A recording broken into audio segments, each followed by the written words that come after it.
Surat Kolose pasal 2. Segala kebenaran adalah kebenaran Allah. Kolose 2 kita akan baca dari ayat 18 sampai ayat yang ke-23. Saya ada slide yang sudah saya siapkan, ayat demi ayat. Cuma nanti mungkin kita bisa juga melihat dari ayat 16 ya. Saya akan bacakan dari ayat 16 lebih dahulu. Karena itu janganlah kamu biarkan orang menghukum kamu mengenai makanan dan minuman atau mengenai hari raya, bulan baru, atau hari sabat. Semuanya ini hanyalah bayangan dari apa yang akan harus datang.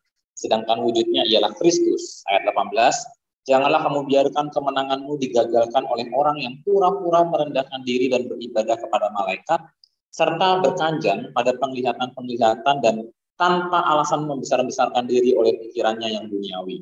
Ayat 19, sedang ia tidak berpegang teguh kepada kepala, dari mana seluruh tubuh yang ditunjang dan diikat menjadi satu oleh urat-urat dan sendi-sendi menerima pertumbuhan ilahinya. Saudara, untuk 4 ayat ini, ya saya ingin mengajak kita melihat latar belakang ya surat Kolose kenapa ini ditulis. Ini ditulis oleh Rasul Paulus dan dari dalam penjara kepada jemaat yang dirintis oleh Epafras. Jadi yang merintis jemaat Kolose ini bukan Paulus, tapi Epafras ya. Epafras itu Yusuf Citranya jemaat Kolose ya. Kalau kita punya Pak Yusuf Citra sebagai perintis, kalau jemaat Kolose ini punya Pak Epafras. Kalau bikin aula pasti aulanya aula Epafras, begitu ya. Nah, saudara, dan kepada jemaat yang dirintis oleh Epafras ini Paulus mengingatkan, janganlah kemenangan kamu sebagai orang Kristen yang sudah menang karena Yesus mati dan bangkit itu digagalkan. Ada ajaran-ajaran yang aneh-aneh yang berkembang di Kolose. Satu sisi tantangan dari Yudaisme ya yang menuduh orang seolah-olah kalau kamu tidak ikut hari Sabat, kalau kamu tidak ikut upacara agama yang lalu, kamu seolah-olah belum Kristen yang sempurna. Ada tantangan dari satu filsafat Yunani yang aneh sekali yang mengajak orang itu untuk menyembah malaikat, gitu ya, menyembah malaikat. Ya, dan itu ajarannya tuh juga sangat sangat ekstrim ya, menuntut orang untuk menyiksa tubuh ya, menyiksa tubuh dan sebagainya. Nah, saudara-saudara, jadi ada sebuah campuran ajaran yang membingungkan antara Yudaisme dengan filsafat Yunani penyembahan kepada malaikat-malaikat. Nah, karena itu di sini Paulus perlu mengingatkan ayat 16 sampai ayat 19. Ada ajaran yang mengajarkan bahwa ada hierarki makhluk pengantara. Makhluk pengantara ini adalah makhluk yang keluar dari atau memancar dari Allah pencipta, dan makhluk pengantara ini berada di antara Allah dan manusia, jadi di tengah-tengah gitu ya. Kemudian dia bertugas mengatur dunia fisik ini. Jadi yang mengatur dunia fisik ini bukan Allah yang maha tinggi, tapi pancarannya ini, yang makhluk-makhluk surgawi ini, yang entah apa begitu ya. Nah, saudara, jadi itu Paulus mengingatkan, jangan kamu biarkan kemenanganmu digagalkan oleh orang yang pura-pura merendahkan diri, beribadah kepada malaikat, pada makhluk-makhluk itu ya, pengantara-pengantara itu, serta membanggakan penglihatan-penglihatan, menyombongkan dia dapat penglihatan lah apalah. Nah, tapi menurut Paulus, itu semua adalah pikiran-pikiran yang duniawi. Dan Paulus mengingatkan pikiran-pikiran itu tidak teguh berpegang kepada Kristus sebagai kepala. Oke, itu bagian pertama. Bagian berikutnya, slide berikutnya, Paulus berpesan di ayat 20, apabila kamu telah mati bersama-sama dengan Kristus dan bebas dari roh dunia, mengapakah kamu menaklukkan diri pada rupa-rupa peraturan seolah-olah kamu masih hidup di dunia? Jadi ajaran-ajaran yang aneh ini mengajarkan bahwa keberadaan tubuh manusia itu kacau. Tubuh fisik ini jahat. Tubuh ini adalah penjara. Dan jauh dari kesempurnaan dengan Allah. Dan tubuh ini menghalangi manusia untuk bisa mengenal Allah dan menghambat kemampuan manusia untuk menjadi makhluk yang bermoral. Intinya tubuh ini jahat. Nah, dan mereka mengekspresikan kebenciannya kepada tubuh itu dengan membuat banyak peraturan dan menyiksa tubuh. Asketisme ya, menyiksa tubuh. Nah, saudara, kemudian ayat 21 sampai ayat 23, ayat terakhir kita ya. Dikatakan orang-orang itu mengatakan jangan jamah ini, jangan kecap itu, jangan sentuh ini. Semuanya itu, kata Paulus, hanya mengenai barang yang binasa oleh pemakaian dan hanya menurut perintah-perintah dan ajaran-ajaran manusia. Peraturan-peraturan ini walaupun nampaknya penuh hikmat dengan ibadah buatan mereka sendiri, seolah-olah merendahkan diri ya, seperti merendahkan diri, menyiksa diri, tidak ada gunanya selain untuk memuaskan hidup duniawi.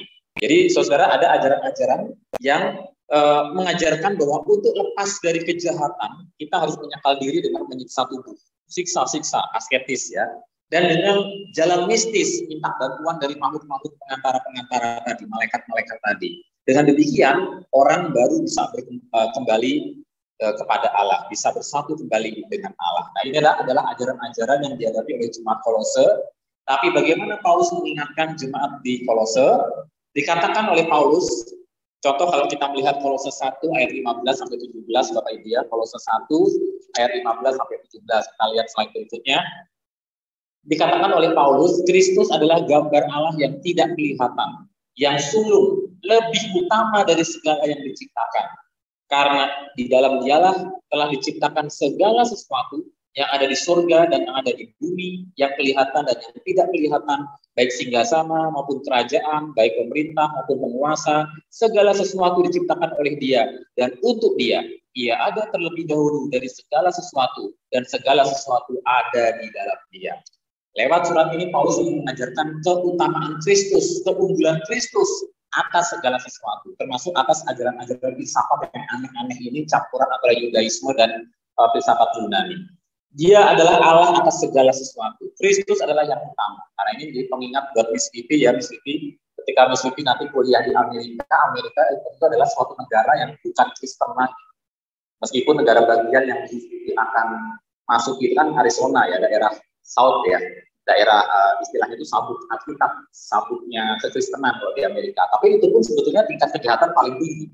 Aneh ya, di Amerika itu yang namanya sabuk kekristenan, daerah-daerah Kristen justru kejahatannya paling tinggi.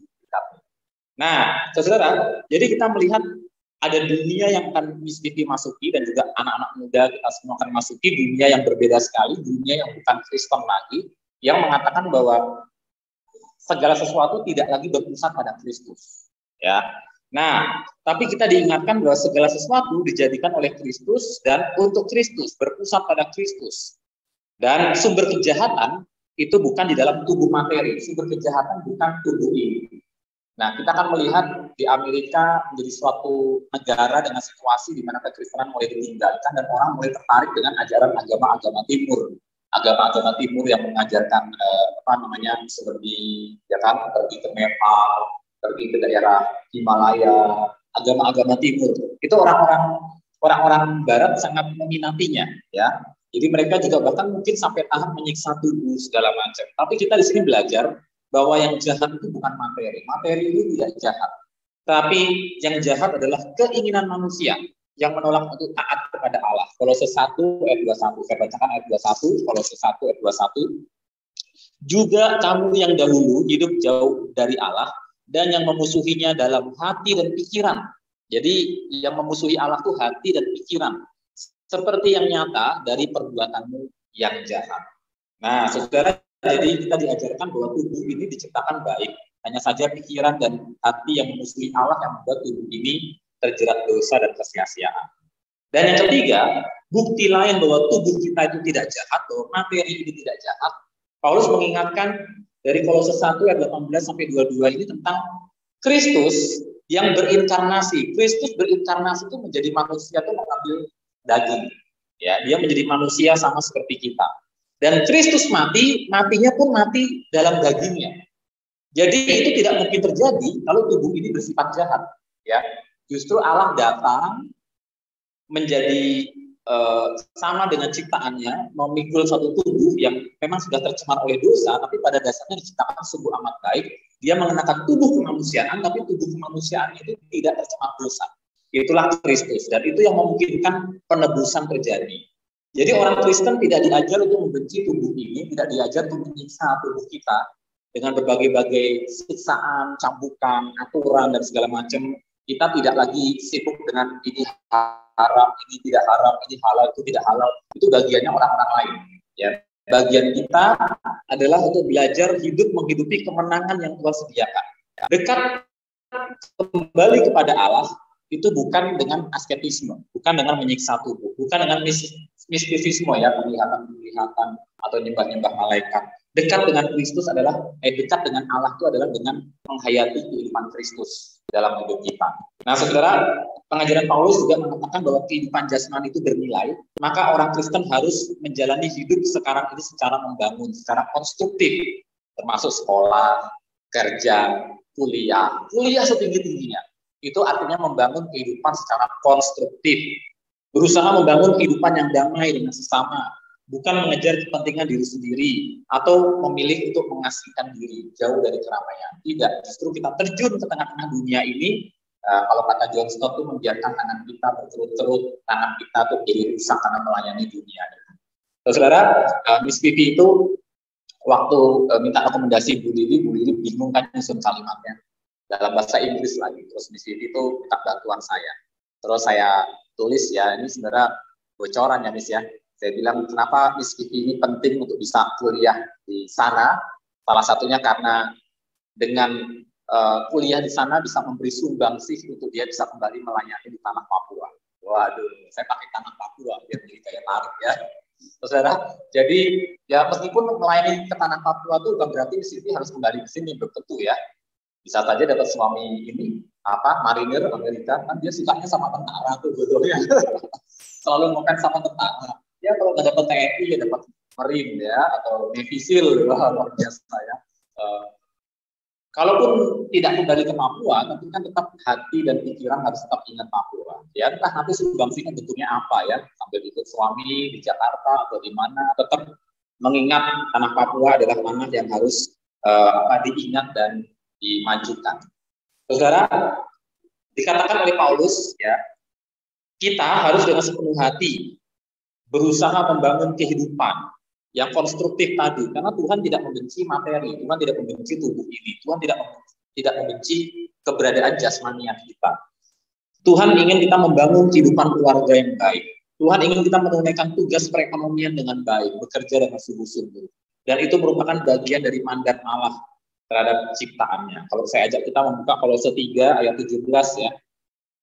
Ini ayat yang terkenal ya, Kolose 3 ayat 17 dan mungkin bisa menjadi ayat hafalan buat Miss Vivi ya, ayat hafalan untuk bisa dibawa ke Arizona ya, ketemu dengan Pak Deki ya di sana ya, calonnya Miss Marley.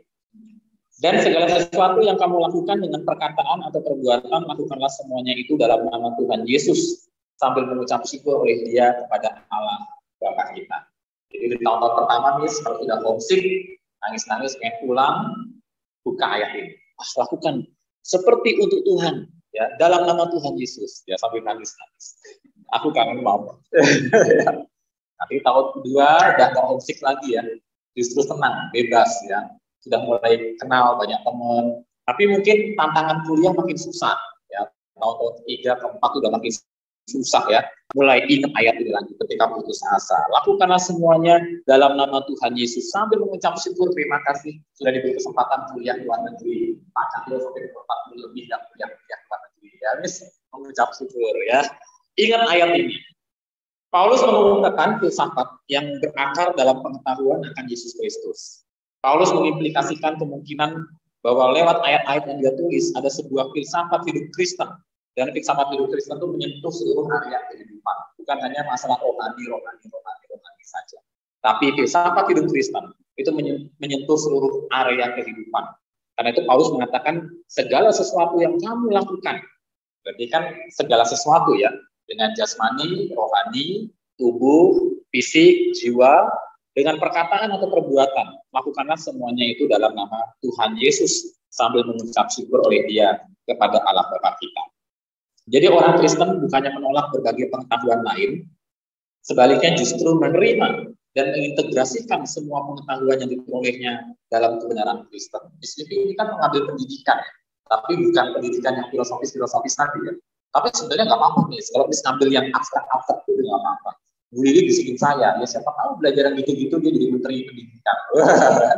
Belajar yang abstrak ya, jadi menteri pendidikan.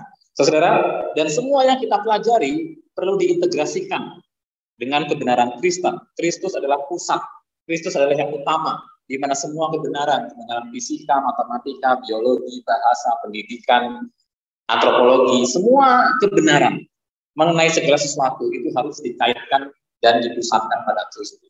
Itu sebenarnya inti dari university kan, universitas, uni ada kesatuannya.